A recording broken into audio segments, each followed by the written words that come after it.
अजित पवार यांनी शरद पवार यांच्या वयावरून त्यांच्यावर टीका केली होती। या टीकेला आमदार रोहित पवार यांनीही प्रत्युत्तर दिले। काय म्हणालेत रोहित पवार हे पाहूयात सविस्तरपणे।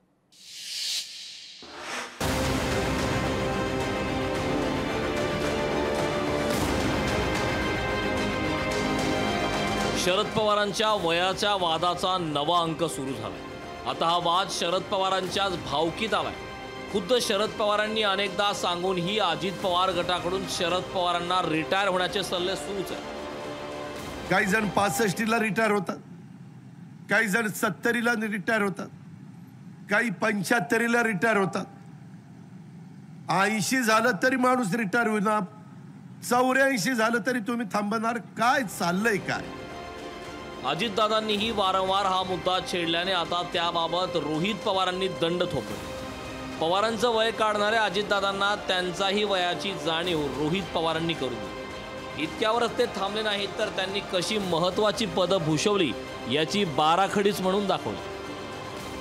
या देशाचे सर्वात यंग असे मुख्यमंत्री झाले होते आणि जेव्हा पवार साहेबांबद्दल बोललं जातं तेव्हा असं सांगण्यात येतं की पवार साहेबांचं वय जास्त आहे। मला असं वाटतं की या सर्व नेत्यांचं जे वय आहे, कोणाचं 65 आहे, कोणाचं तरी 70 आहे, कोणाचं तरी 63 आहे, हे जसं जसं वाढेल तसं यांचं मत येईल यांचंच वय योग्य आणि बाकी मुला मुलींचं आणि सर्व नेत्यांचं वय अयोग्य असं कुठंतरी यांचं मत असावं।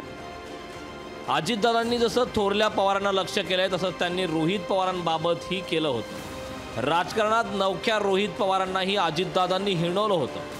याचाही समाचार रोहित पवारांनी घेतला। या नेत्यांचं ज्यांनी सत्तेसाठी स्वहितासाठी ते विचार सोडून दुसऱ्या पक्षाबरोबर गेलेले आहेत, ते स्वतःसाठी गेलेले आहेत। त्यामुळे तिथं जाताना जे वय लागतं ते वय त्यांच्याकडे आहे, सत्तेत जाण्यासाठी जे वय लागतं ते त्यांच्याकडे आहे, एखादं मंत्रिपद घेण्याचं जे वय लागतं ते त्यांच्याकडे आहे आणि यांचं वय जसं वाढेल तसं तसं त्यांच्यासाठी ते वय योग्य होत जाईल असं आम्हा सगळ्यांना वाटतं। वय, रिटायरमेंट आणि घराणेशाही हे राजकारणातले सध्याचे ट्रेंडिंग शब्द। भाजपापासून काँग्रेस, शिवसेना ते राष्ट्रवादी सगळ्या नेत्यांच्या भाषणात याचा सर्रास वापर केला जातो। त्यातलाच घराणेशाही आणि वयाचा वाद आता पवार घराण्याच्या भावकीपर्यंतही येऊन ठेपला। ब्युरो रिपोर्ट, लोकशाही मराठी।